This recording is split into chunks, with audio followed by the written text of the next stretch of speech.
at times. The other thing I would add, right, a lot of the instances of there is this false dichotomy, that is being built up, that creates anxiety in me, right, about this English educated and Chinese educated. Then where do you place somebody like Samad Ismail, for instance? Right, this has played a major role, right, in interaction between the University Social Squad students, right, the Malay Cultural Department students, right, with Utusan Melayu, for instance, right.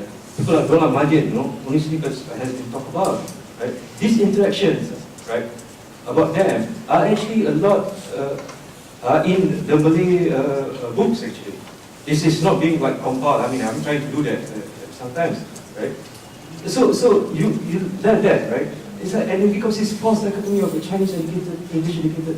Whereas there's these people who are so very important figures. Like, for instance, I was told, right, when some of the University Socialist people went for meetings, and these meetings were not underground, right, but actually in Utusan Melayu's office, because they were to meet up with Samad, right? Samad would sing to them Chinese songs, Chinese students' songs, to them, and he was so surprised because they were English educated.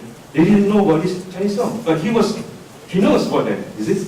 There were these figures around at that time. I mean, even later part, people like Qasim Ahmad, people like, I don't know why she didn't mention his name, Abdul Razak Ahmad, right? Who was one of the heads of a University Socialist Club at that time, was kicked out.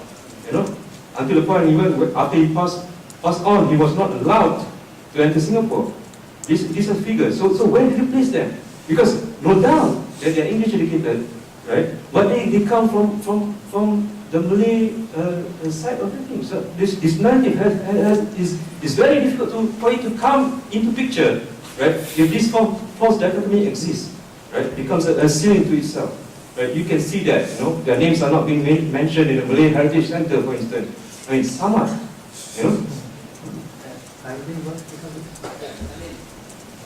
That would bring us back to the point that Professor Wang Wu was trying to make just now.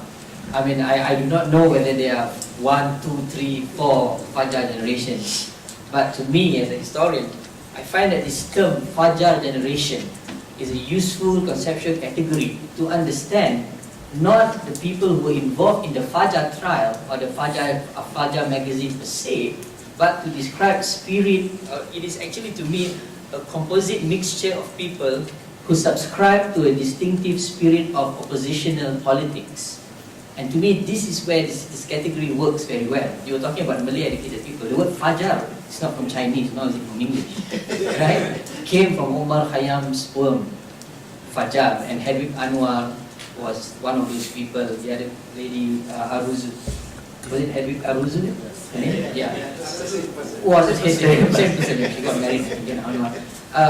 She conceived this idea of Fajar, to not describe it either as Malay, Chinese, or Indian, or English. And I think this is the thing that is a challenge for us as historians, to reclaim or recover that spirit of oppositional politics that cuts across generations, cuts across class, that cuts across ethnic dichotomies. And how we're going to do it is the other challenge. But to me, we need to find a way out of some of the categories that we have subscribed to that may not reflect the spirit of the times. As such, I mean, now Professor Chien Lee would like to use this English educated term. I think those people who went to English educated schools, to English schools or to Chinese schools would say that they actually belong to both schools, even though they may not have attended classes in both places. And to rise above that is to come out with a new way of framing post-war histories. And I think this book, amazingly, I mean, it's not done by historians at all, can somewhat see that unifying ideology or unifying spirit was there. So if you ask me, is there English educated or Malay educated or Indian educated, I would say that there was just a Fajar generation, a generation that was alive when it comes to political engagement. Maybe just one final question. Can I Yeah. respond? Yeah. Yes. Yeah, Martin. I think we all take the point that writing this book is very cathartic for those who were involved, and certainly this is not an academic text, and I don't think it pretends to be.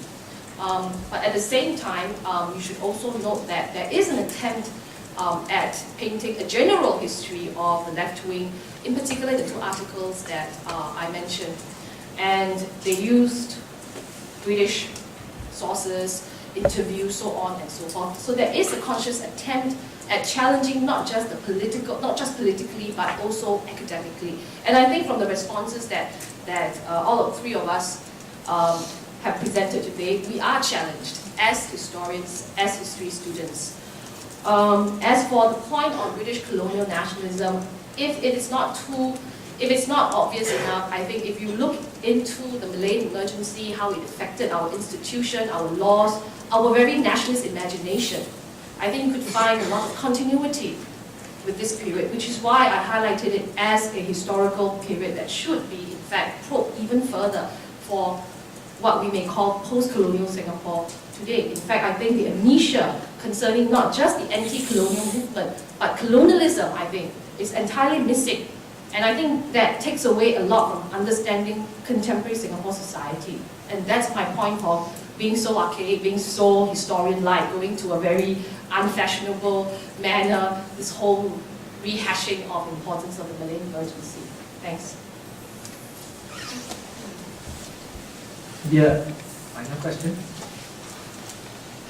Sorry, this is not a question, it's just a point of clarification. I served in the Singapore Polytechnic Students' Union in the year 1977 to 1980, yeah. And then at the end of 1980, the union is reconstituted the same way the University of Singapore Students' Union was reconstituted. Financially, the organization is crippled, all right? It's because the administration they had stopped to collect students' union fees, and therefore the students' union has no money. So I just want to point out that just now Prof. Ho says that it's because the students' union is spending time and money on social issues, and therefore they have no money left for the student societies, which is not true, I think, because the patterns and the strategy that's used to reconstitute the students' union is totally similar between the USU and SPISU. And that's a point I just want to make. Yeah, thanks. Just one rejoinder. Right. Yes, actually there are three facts to be corrected. One, my point was that that is something new, that the Polytechnic did not collect anymore. Actually the university continued to collect from the student union to this day. Sorry, but what's it reimbursed? Sorry, let that change. What happened is that the money now, instead of being under the treasurer of the union independently, who keeps the accounts, right, and has staff to help him, her, is now managed by it was then managed by the bursar. And everything had to be then approved by the bursar. And that is where your freedom was limited. And my point was that the union had these monies, they were supposed to be used for union purposes. What happened is under the Tamapia and all that, they used that for external social purposes, and that led them to fall foul of the union rules. The two other facts I would like to is Warren Fernandez. Sorry I didn't make it clear because I thought it was quite clear that the DSC was only formed in 1964-65. I was a first year student in 64, and I was going to, my point in the beginning was going to say that, yes, all these alternative histories, mainly generated by Lee Kuan Yew saying, yes, you know, he had to be permission, and everybody then began to be less afraid. We must have more diverse histories. He said that. Now, my point was that alternative histories also create myths of their own. And that's why I wanted to correct the fact, you know, that the USC in the 1960s, when we came up and where we are cast as the other, the pro-establishment other in binary terms, is not actually accurate because it's not the Fajar generation. It didn't even have Fajar anymore. Okay, right? Now, the other fact I would like to correct, since, we don't want to walk away with facts, is that in fact, the mother tongue, Dr. Sai, to support you, was mandatory for primary school students because I went to school, I do not know where Michael went, okay. But there was a difference. It was made compulsory from primary 4 only. And I've always regretted that we start our children with a so-called mother tongue in the, We only started after we had a very good grounding in English because it was believed English was not our first language, so we had to really be grounded in it. And then from primary 4, everybody had to do their mother tongue, right? The same mother tongues that are now. And then also for the first 2 years in secondary school. And after that, if you went to the science stream, you were then given the choice. You didn't have to do, Chinese, but all those in the non-science streams had to do their mother tongues. So that in fact is a fact. It is true. Thank you, Sai.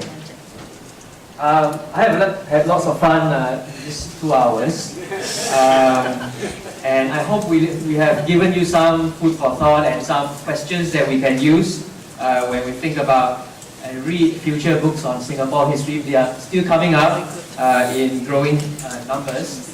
Could you just join me now in thanking the 3 speakers? Thank you very much for being here. Thank you.